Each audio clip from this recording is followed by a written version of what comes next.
before we move on to the constitutive equation, I wanted to back up a little bit and say a little more about the conservation of, in quotation marks, anything. So the point of this page now is to talk about how we get from the integral form of conservation of a quantity to the differential form. And I skipped over that when we talked about conservation of mass and momentum, but I wanted to give a little bit of a sense of how this works. So we can write the total changes of a quantity in a certain volume. Has to be the changes inside the volume plus whatever goes into it minus whatever comes out.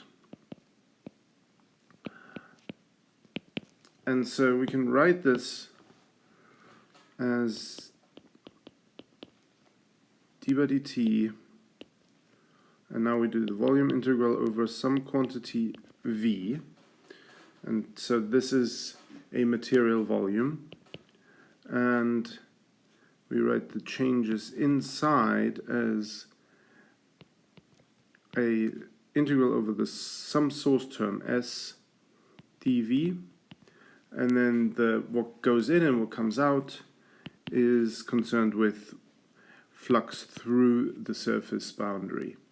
So here we call this some c dot n dA.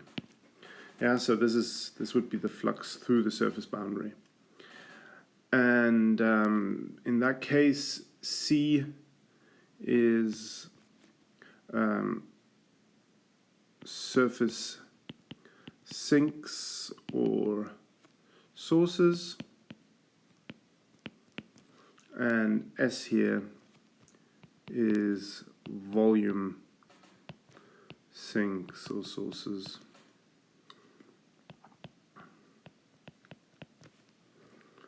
And this V here is a material volume.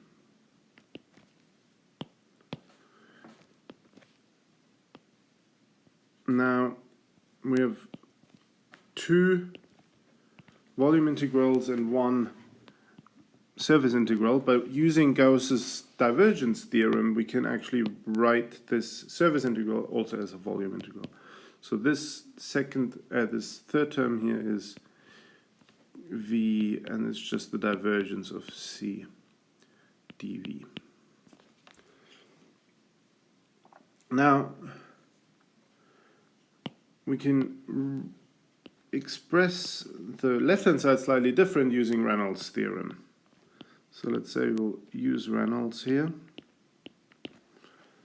In that case, d by dt of the integral of f dv is simply, and this is just copying that from earlier, it's v df dt dv plus area integral f u dot n dA. So here I've just given the Reynolds transport theorem. And again, using Gauss's theorem, we can rewrite this as a volume integral, namely the divergence of f times u dA. U dV.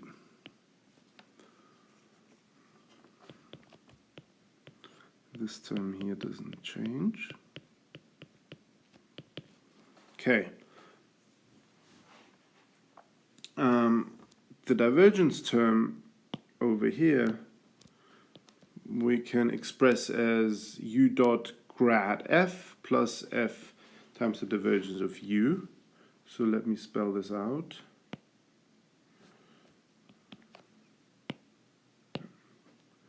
So this would be v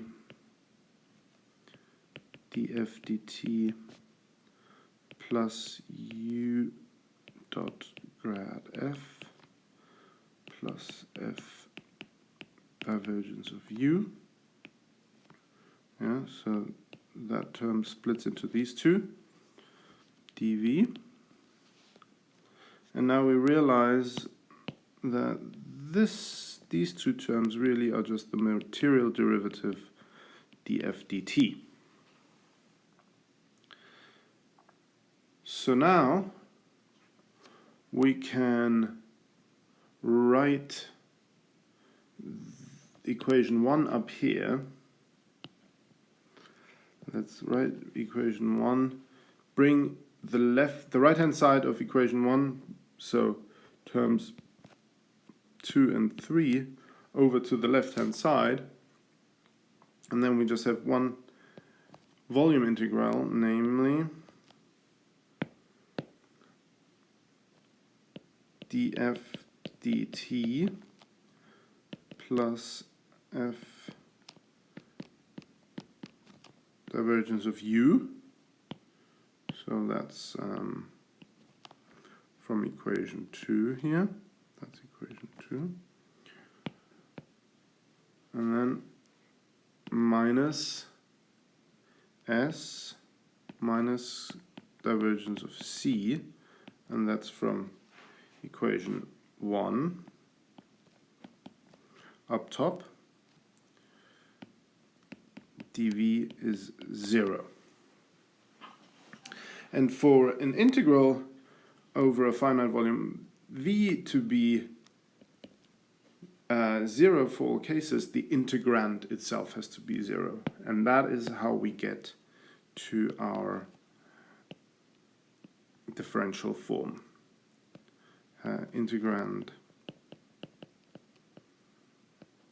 has to be 0, equal to 0. So we can write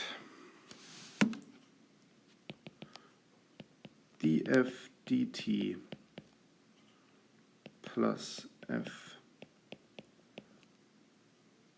divergence of U equals S plus divergence of C. Yeah, where the right-hand terms are our sinks and sources, and the left-hand term is the change in F.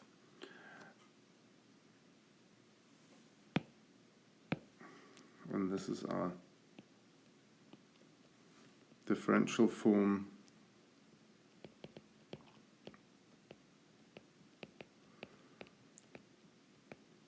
of the conservation of an arbitrary field F here. And up top here we had the integral form.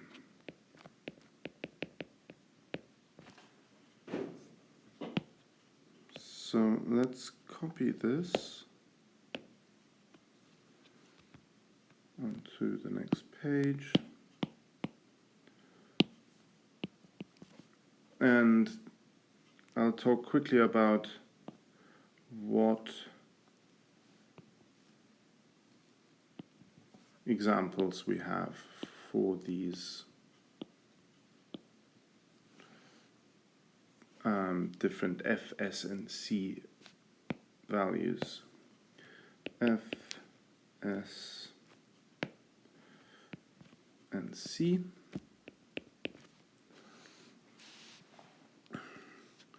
So F could be, for example, mass.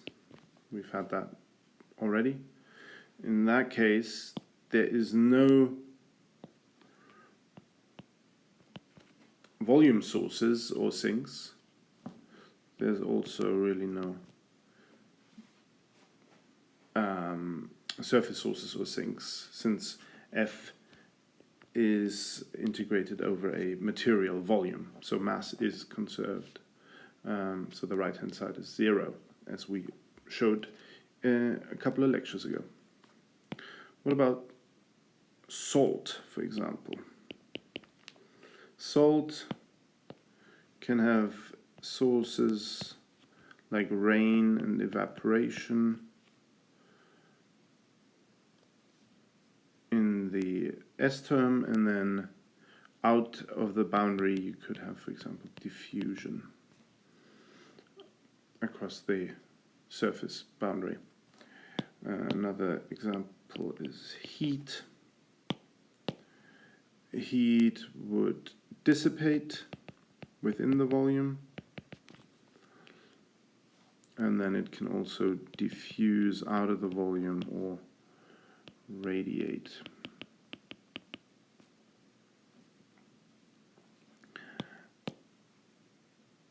Another example would be algae. Algae would grow, die, or could be predated on, and they can also diffuse into or out of the domain, out of your volume. And then finally, what we've already talked about, momentum. A source term for momentum, the volume force is G, and then the surface forces would be stress. And stresses can be either due to pressure or viscous stresses. Good, and this gives us an idea of what values, what quantities S, C, and F represent.